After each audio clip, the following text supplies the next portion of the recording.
There he is, the Chicago Bear fan, the Iowa Hawkeye, class of '96, right here. Go Hawks! And of course, that's right, baby. Your tight end for your San Francisco 49ers, George Kittle. You're doing some important stuff here. We're going to talk about AstroTurf and grass coming up here, but your coaching staff's getting raided here. What are the Dolphins getting in Mike McDaniel? You're missing your tight end coach John Embry too. They're coming after the 49ers.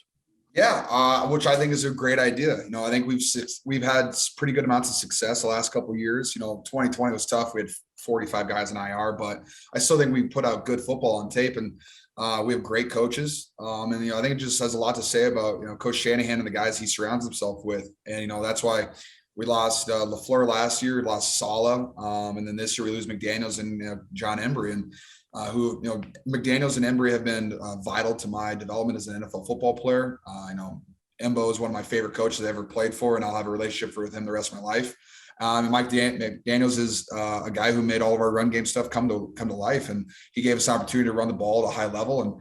And Miami's getting a great tandem right there. They're going to probably bring other coaches and stuff, but they should be very happy with what they got. And McDaniels is going to come in there, and I think it's going to be a huge breath of fresh air for that organization.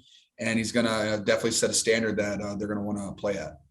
I mean, I don't know who gets credit for what, and I'm assuming you love the way that you've been used, but I think Deebo really popped for a bunch of people this year. Like, this guy, you can get him the ball literally anywhere, and he is just a dynamic threat. How much credit do those guys get for the way Deebo just continues to evolve his game? They get a lot, but at the same time, Deebo's the guy. He's the engine pulling the train. They call the plays, but he's the one that sees the hole, hits it really hard, and then breaks tackles and falls forward for 8 to 12 yards. And then that's a credit to Deebo. There's not a lot of guys that run like him, just full force downhill, and he's not a guy that a lot of guys want to hit unless you're like a defensive lineman, and not even all those guys want to hit him. But like our concepts and stuff that we developed over the course of the season when Deebo started getting in the backfield was awesome. It was really fun to play with. It was very different because he runs the ball very differently than any other running back I've had to block for.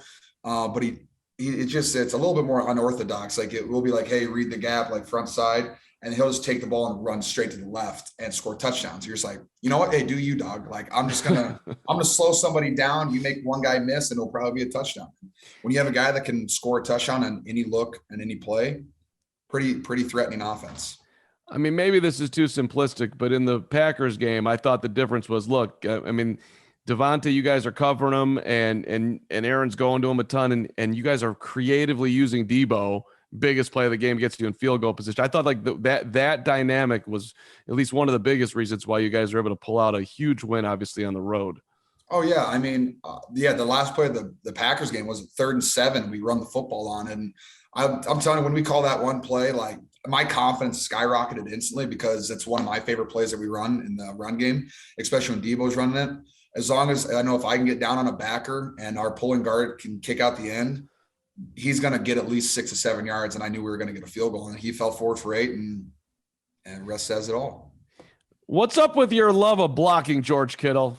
What's up with it? Yeah, I mean, a lot of guys in your position, they love to catch the football.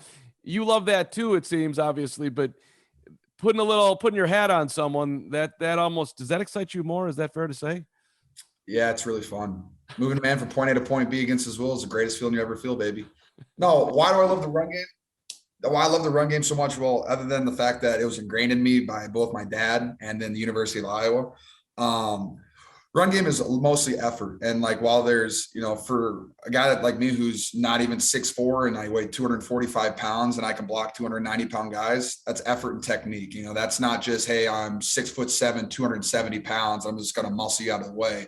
It gets an effort thing. And I learned at an early age that the eye in the sky, the camera, the tape doesn't lie. And guys watch every single rep that you take. And if you're going to be amazing in the pass game and then you lack effort in the run game, I don't think that's not what a tight end is supposed to do everything. And like, yes, there's offenses where guys don't have to do stuff, and that's their offense. But in my offense, where I'm the tip of the spear in the front side of the outside zone, I'm going to try to put great stuff on tape every single rep that I can get. And so you got to embrace it. If you don't love the run game, it's going to chew you up and spit you back out. You weren't always like that, right? Middle of your Iowa career, somebody jumped you and said, dude, you are not doing everything you can to be a great football player and things changed?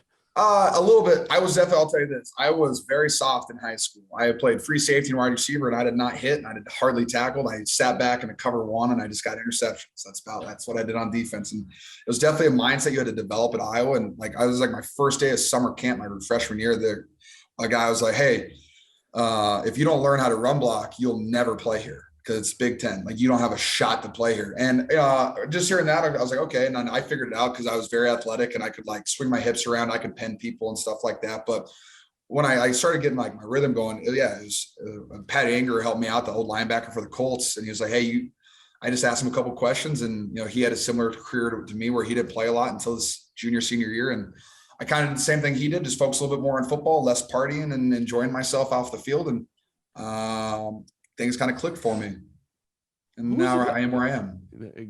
That's a beautiful thing. Congratulations. And we're going to talk about artificial turf in Pennington in a second here. But first of all, best athlete in the Kittle family. I mean, you mentioned your dad, and of course, Bruce played at Iowa, but your mom's an athlete. You got cousins like Jess Settles, who was a stud at Iowa. I mean, all over the place. Your sister, the whole thing. Who's the best athlete in the Kittle family?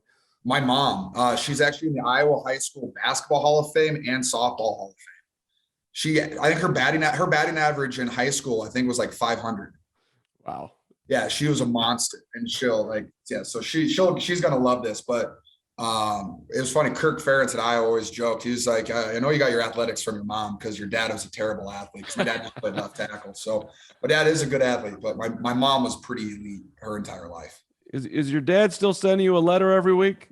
He does, weekly. Well, in season. Now it's just I get emails in the off season.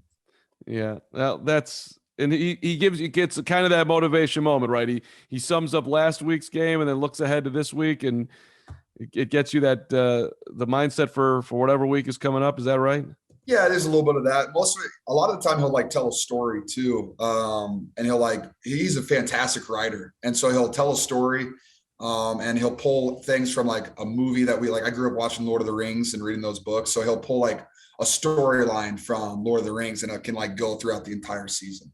He's pretty good at that type of stuff. It's reading like a five-page like little note every single week. And it's like different, whether it's football or storylines. It's really fun. That's awesome. Is Trey ready to do this? What have you seen? Trey has all the intangibles and all the attributes. He has the opportunity to be a very, very good quarterback. So I'm excited about that. I think he can make any throw throughout the field. And when you have a guy that can run and leave the pocket, you have a chance for all those off-schedule plays, and which is you can get such big chunk yardage out of that. And a guy that can run like that too. So he has all the attributes. I think the best thing he has, though, he's confident. He loves the game of football. I think he also knows that he has to get a lot better. I don't think he's anywhere near his ceiling. I don't think he's even close. So but he is a very good quarterback already. So excited to see how this offseason goes for him, what he looks like coming back. And I'm assuming that he'll probably be, hanging out with Shanahan the whole time, learning the offense. But I'm excited for it because he adds a lot of things that I've never played with before. Some people are tying Aaron Rodgers with you guys. Any reaction to that? Awesome. Well, I don't know. I got tagged. Someone told me Tom Brady's going to the Niners. I was like, whoa, sure. After like that last year, the last 2 years, the quarterback stuff in the offseason has been wild. So I'm just going to be on Twitter and wait for a notification to come by that says something happens. And if it's not that, it is what it is. Hey, you're going to catch the ball from whoever throws it to you. And I guess Jimmy is everyone's expected him for him to be elsewhere. What will you miss about? Though. Yeah, you never know. What have you appreciated most about Jimmy? Oh wow! Honestly, the consistency, like being able to deal with all the stuff that he deals with every single year, and like how the media people they come at him. He's the quarterback for one of the most prominent franchises in the history of sports. Who's had quarterbacks like Joe Montana and Steve Young. If you don't play like that week in and week out, I guess people are going to be mad about it. They have very high standards. I thought Jimmy played at a high level his entire time with the Niners so far. I think going to 2 NFC Championship games in 3 years is pretty good for you. People are like, oh well, he didn't throw the ball in the playoffs the first time. Well, regardless of who's playing quarterback, if it was Patrick Mahomes or Peyton Manning, and you're running the ball for 12 yards a carry, you're going to run the ball 40 times. Like, why would you even throw the ball? It doesn't matter. But I think his consistency is what the best thing is. Like all these off the field things that he can't even control, and he's the same guy every single day. It just kind of set the tone for the entire team that, hey, like if our quarterback can deal with this stuff and he's fine, we can be fine no matter what we deal with. And that was kind of held us together. Got that thick skin. You got to appreciate it. All right, flip the turf. Too many NFL teams not playing on grass, man. Come on, take care of your players, take care of society. This is not hard. Pennington wants to give some free grass here. It's a cool initiative that you're a part of. Yes, it is. Pennington wants to give out free grass to the last 16 teams that are playing on artificial turf, because at the end of the day, it makes sense to play on grass and it makes sense to play on the same surface for everybody. All we're trying to do is we're trying to get fans, coaches, players, everybody to get behind. We have a little, we want to get on this petition. It's on change.org called Flip the Turf. And we just want to get grass everywhere. Because let me ask you this, like an NBA guy, he plays on the same court every day, every time he touches the basketball. You don't ask him to go outside and play on cement. Outside. NHL, they play on the same ice every single time, the same standards, same regulations. When they go play a game, they're like, hey, today we're actually playing on artificial ice. You guys are on rollerblades. Like no one else has to change up their, hey, we have to change up our cleats because we're playing on a different surface. There's not another sport that does that. Really, besides like soccer does grass everywhere. And so yeah. I was make the argument like baseball does it, but they're not getting hit like you. Yeah, no, they're not getting hit. They're not running full speed every single play. Like they're not. They're running in a straight line. They're not zigzagging hardly, and that's the difference. And I'm just trying to get where, hey, I practice on a grass field, and then I get on a plane and I go have to play on a turf field, and then the next week I go back and I practice on grass and I go to a different turf field. There's just so many variables when it comes to fields. Why not make everybody grass and make everybody the same? If they can grow grass in Green Bay and Las Vegas, then they can grow grass anywhere. And so that's my thing. Let's get everybody on grass that's about the same. And then guys will be playing on the same surface week in and week out, less injuries.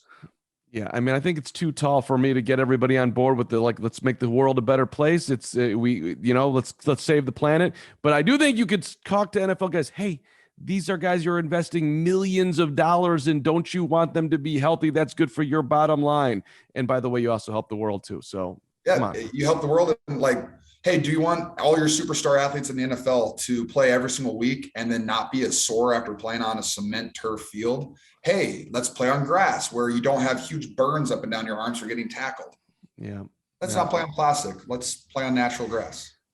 Long term, invest in making investments is key. This shouldn't be that hard. I love that you're out here talking about this, George. So great to see you. You never have a bad day, and you didn't have. And we were seeing it again today. Your attitude is contagious, man. Congrats on all your success, and hope to catch up down the line here, George. Hey, appreciate it. That was a blast. Thank you.